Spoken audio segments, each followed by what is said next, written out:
Hi everyone and welcome to Platinum Demo Final Fantasy 15. This is the little demo thing that has been released since the Uncovered event that happened on the 31st of March, very early in the morning in the UK.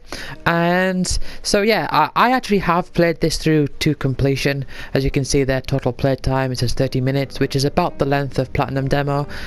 I'm going to be going through it again and just taking you through it, and I'm going to be talking about what I thought of the Uncovered event and some other things. Hopefully I'll be able to fit it all in.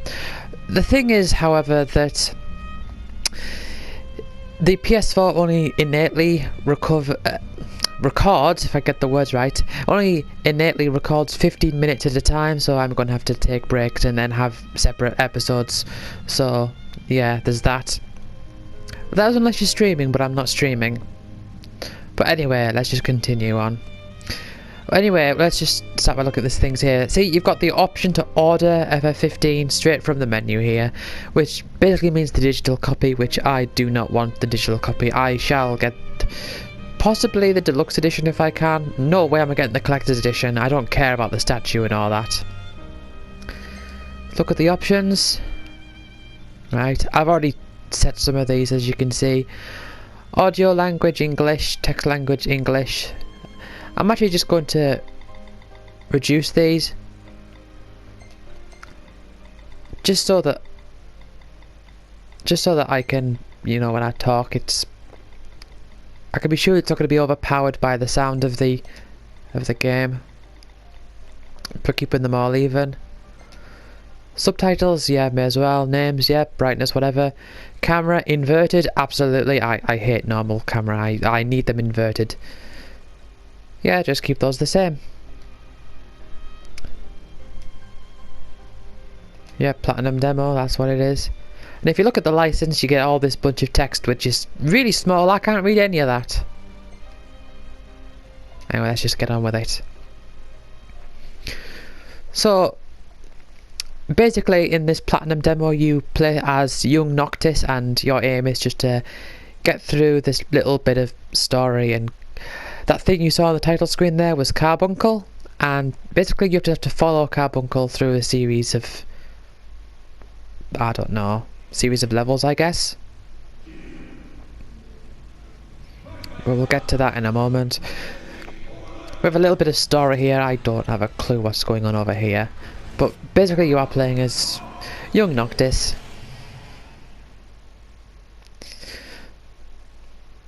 And you have to basically collect these little crystal things, which you'll see in a moment. I don't actually understand what the crystals are for. I don't know what the significance of the crystals are.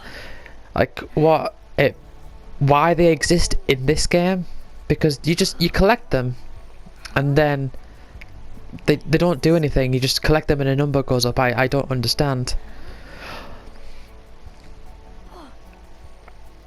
Also, the game keeps a track of your total play time, and it keeps a note of that, like on the main menu screen. So I don't know if that's going to lead to anything significant. I'm thinking maybe it does. Maybe there's like something hidden, but I don't know.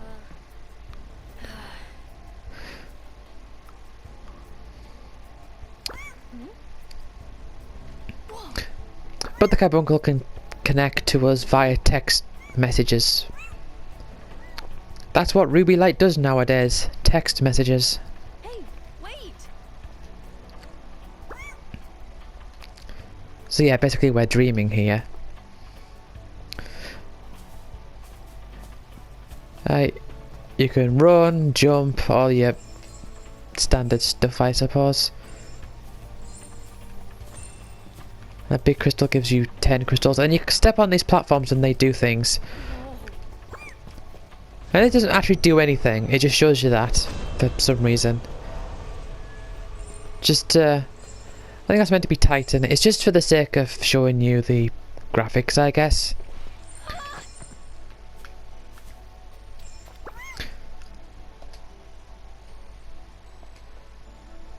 But let's actually talk about the Uncovered event. First thing I want to say is that the production quality of the Uncovered event was amazing. I didn't actually expect it to be that big of an event in terms of how well it was produced, and for example, I didn't expect to see the likes of Greg Miller and all that, and I didn't expect it to be sort of like, you know, E3's type thing where you've got like a big stage and all that.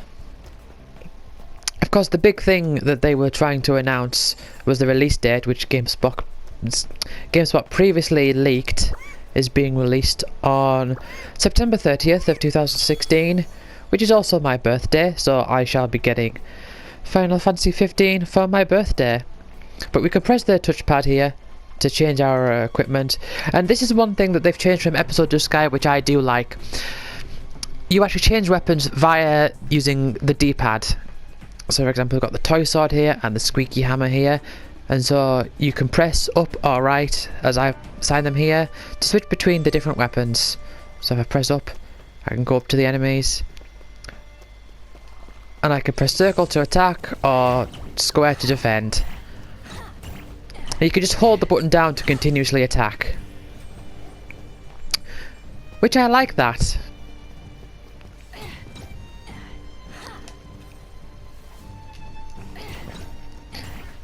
Now, of course, at this stage, there isn't really much to it. You've just... well, there isn't really much to it throughout the entirety of Platinum Demo. Although, I suppose there is a bit more to it towards the end, but I'll get towards that later. But anyway... yeah, they made... in the Uncovered event, they made a big deal about there being 14 different announcements, and then they had the big 15th announcement at the end. What's going on here? See, I actually didn't go this way the first time that I played it. I thought, well, Kabunkle's directed me over here, so obviously I'll try looking the other way. But yeah, that looks like Leviathan, alright. Yep, that's a big graphics thing that they're showing. So yeah, the 14 announcements that they had, a lot of them seemed rather silly in a way. Like, the first announcement was that... I think the first announcement was that Sakaguchi was on stage, which is great. Don't get me wrong, that's great. Much respect to Sakaguchi, and much respect to Uematsu and all that lot. I don't really see how these things classify as announcements though. Like, for example, the announcement that was that there's a film also had the announcement of the cast of the film as counted as one separate announcement, and then they had the announcement that there's the car that no one can buy. I fail to understand why these really count as like announcements, because some of them are just part of one big announcement, like spread across a few, and some of them don't really affect anyone. But yeah, they're really going all out with the idea of the film, and then they've got... what else is there? They've got the anime, which is out, which I shall be watching. I don't actually know if the anime is available to watch in English, because from what I saw, it was a Japanese audio with English subtitles. So yeah, we've got these weird little panels here that we can step on and transform into cars. Basically, this is... the best I can describe it, this is to show off some of the stuff that will be in the final game. For example, look, you can drive cars, but it's presented in this way as Noctis is dreaming, and he's dreaming he can turn into a car. So I suppose that's what's going on here. Right, okay. We'll just turn back to normal Noctis. I'm not going to bother collecting the crystals because I don't actually know if they have any significance, and I can't remember how I get up there. I mean, the graphics do look good. I do like the reflection on this floor here. I'm not actually sure where it is. I'll try going this way.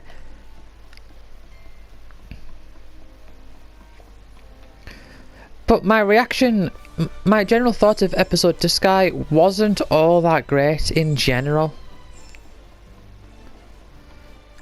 Oh, we've got some enemies here. But yeah, notice that in this part you don't have any health, so you don't really have anything to lose or gain here. You're just attacking enemies count as nightmares. But actually what I'm going to do is I'm going to equip the fireworks to see what they're like. I'm going to equip the fireworks and I can press... Right, circle. So I've used one of them up and I can aim it and then release, and then that shoots the firework out. Pretty terrible. But it's basically there to show you that you can get different types of magic and stuff. And I've watched the active time reports where they've said that magic will have a lingering effect and all that. So that's interesting. But I want to address a point that some people have made in terms of the style of combat and how it's action based, and how Final Fantasy has been going in the action based direction for a while now. I need to correct people on that, because there is a very clear difference between a game that is, I suppose you would say, action based, and a game that has an element of speed to it in terms of you being able to react, but not actually being to that same degree. I'll use 13 and Lightning Returns as an example of this. In those games, if you don't do anything, if you just sit there waiting around, then the bars will charge and you won't really lose anything out, because the time that you're spending by not doing anything is accumulating. You know, it's going towards your charge time. Whereas, say with this game, say if I would use a firework, and every second that I am not shooting at something is time that is wasted. It expires, it goes away. I received a gift, I don't know what that is. Let's equip the Thunderbolt. And next time I come up against enemies, I'll see if I can use that Thunderbolt.